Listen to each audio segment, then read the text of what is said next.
awakening is a fashion. It was invented in the 60s in California. Alan Watts took some LSD and he awakened that he was Shiva. And Timothy Leary awakened that he was Vishnu. And Huxley, and so on and so on. It doesn't exist in the East. The East, of course, teaches fantasy through the West. But it makes no sense. When you read the text, Abhinavagupta said that realization is an expression only in reference to unclarity, but there is no such a thing. Jean Klein was very much affirmative in the fact that there is nothing to realize. There is nothing personal in realization. That's why Christianity and Islam are much more decent in this direction than the wrong understanding of Taoism and Hinduism. Because in Christianity you cannot become Christ. So even when you reach the highest level, which is the stand of Mr. Eckhart, when Mr. Eckhart finished the sermon, he said, "Let's pray God that we can live according to this evidence." He didn't say there is something. No, there is nothing. In the Islam, you cannot become the prophet. So even the highest level of human being, which is the great Muhyiddin Ibn Arabi, said that after seeing all there is to see, he realized that there was nothing holy in himself. That there is nothing personal, that he was only a servant of life. You cannot become somebody in Islam. You cannot become somebody in Christianity. But in India, because of wrong understanding of the text, when people read the Atma Buddha or Shankaracharya who said, "I am Shiva," then the Westerners thought, well, I am Shiva. But it's a cultural misunderstanding. It's like in India, when you see a guru, you turn to big toes. But when you travel to India and you're invited to an old village farm, what do you do when you enter the house? First, of course, you enter with the right foot. Then you look at the elderly lady of the house, and you go and you touch her feet. Because she's a goddess. That doesn't mean she's not totally stupid and senile. You don't prostrate to her stupidity, you prostrate to her holiness, which is the core of life, which is everywhere, which is the symbol of this holiness. So when you touch the feet of the guru, you prostrate to truth, not to somebody. Then he was, of course, seen by the eyes of exotic Westerners. People thought the guru as a stand. And of course, people translate the Guru Gita or the Kurma Puran, and then the Guru Shiva, the Guru Vishnu, and so on. Yes. But he didn't get what it was meaning. It was meaning there's nothing personal in life. That is only the holiness. And when one realizes that there is no room in himself, that he could find an affirmation of being something separate from this holiness. So there is nothing personal there. So the fantasy of awakening or becoming enlightened was really invented in the 60s in California and Berkeley, and it is people who were lacking, who were intelligent, but who were lacking metaphysical perspective, which created that. Not to name them, the Professor Suzuki and again Alan Watts and so on, and then the Zen lineage of San Francisco and so on, and then the Tibetan, of course, which the fantasy to become the Buddha, and so on. But it is lack of clarity, lack of metaphysical perspective. It is cultural. And then, of course, this has been taken as a fact. And now, if you have no job, if you cannot don't know to bake bread, if you don't know to do bodyguard, if you don't know to clean floors, then you become enlightened and you teach. Why not?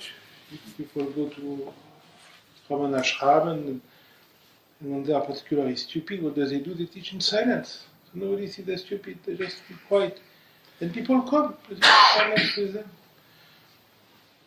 Why not? It is a fact of life. But it is this kind of fantasy which was directed by the wrong understanding of Hinduism. There is nothing personal in Hinduism. Shankara is not a person. The joy of Shiva. There is nothing personal. Abhinavagupta is not a person. We know nothing about the life of Abhinavagupta. Why? Because there is no life.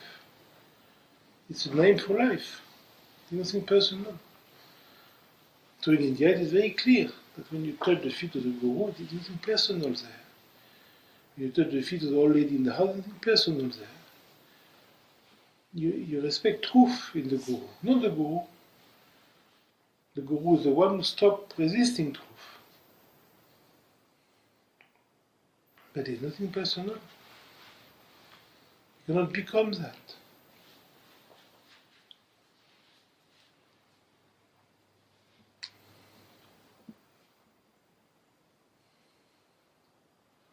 What you can do is to see how you function, to see your resistance to life, your resistance to happiness, the worrying, expectation, constantly thinking in personal relationship. Is it good for me? Is it bad for me? What is better for me? I do this or I do that? But there is no me. Me is a fantasy. So life is always a conflict. This you can awake to. You can awake to this evidence that we constantly resist life. Yes. You can awake to one's arrogance. You can awake to all your functioning. And you awake knowingly, because this functioning is a derust. Why? Because you have nothing else. This is what was given to you by life. If you were a crocodile, you have different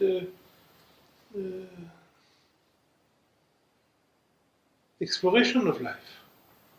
But as a human being, you were given your limitation to see that you're free of limitation.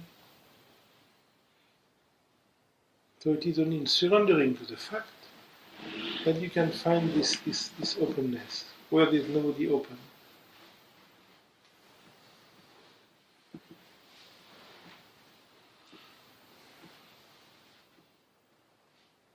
Seeing your limit is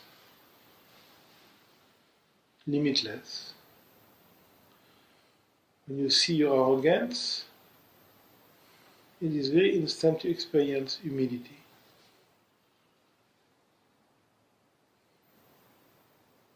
When you see something wrong in you, it is very important to experience holiness, clarity.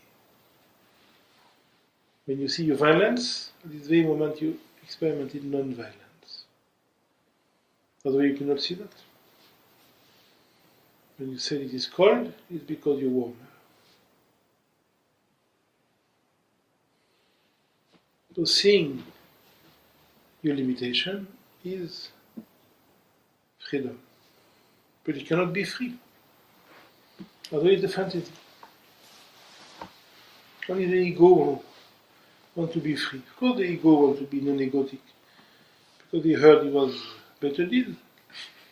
You're more happy, become Shiva, you become realize. Then why not teaching, why not becoming rich after? Selling your realization, you can talk on TV, you can have more and more students. The ego, of course, wants to be realized. Yes. As they wanted to be loved, as they wanted to be listened. He wants to be welcome, doesn't want to be excluded, and so it's a career. It doesn't only need a sustaining evidence of traditional time.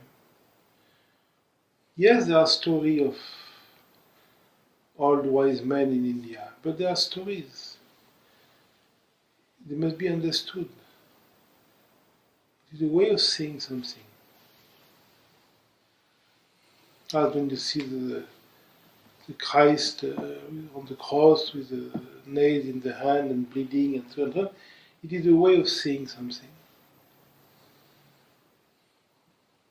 As when you see an amorous couple in the so-called erotic temple in India, it is a way of saying something. It doesn't say what it seems to say. So the story about realization are saying something, but not what it seems. They are secret stories. They have to be felt, not thought.